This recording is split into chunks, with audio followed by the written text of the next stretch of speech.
Good day mga boss, may customer tayo, Honda Click. Boss, ano concern mo dito? Ano nangyayari? Bugak-bugak siya. O bugak-bugak daw, sabi ni boss. Ngayon, test natin yung fuel pressure. Nagpalit na kayo ng anong pinagdaan dito? TPS. TPS, so pinagdaan na yung TPS. Check muna natin yung gas.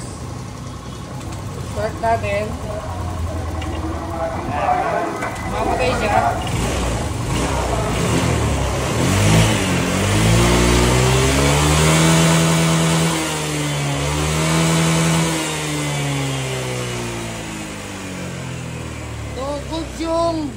Goods yung fuel pressure.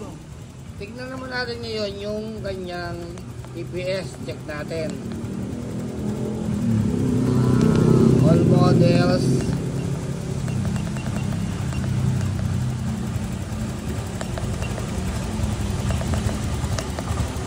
Turbo size na ako. Check natin yung TPS. Buo yung TPS niya. Okay, start natin ulit. Pansinin nyo to guys ha. Maandar yung motor.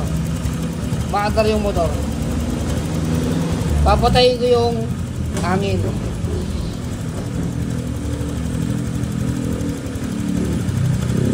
Umaandar pa rin. So ito, nangyari to after magpa-throttle body ni boss. So dito, mali ang trabaho. Dapat kapag pinatay mo yan, mamatay ang motor. Eto, tumaas palalo yung RPM. Pinatay ko na siya. Yung RPM niya 1.4, nagto 2,000 yan eh. May time na nagto 2,000. O, balik ko daw hindi ang Spark Advance. Dali mo, patay na siya pero umaandar pa yung motor. So may mali sa trabaho.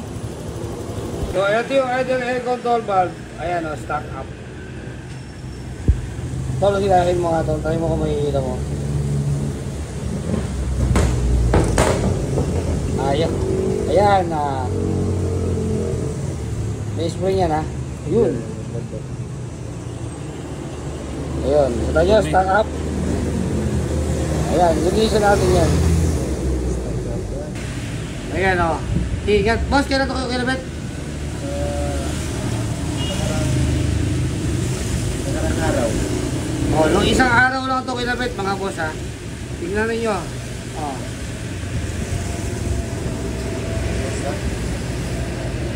Wasak yung spark plug. Honda Click yan ha. Honda Click. Ayan o.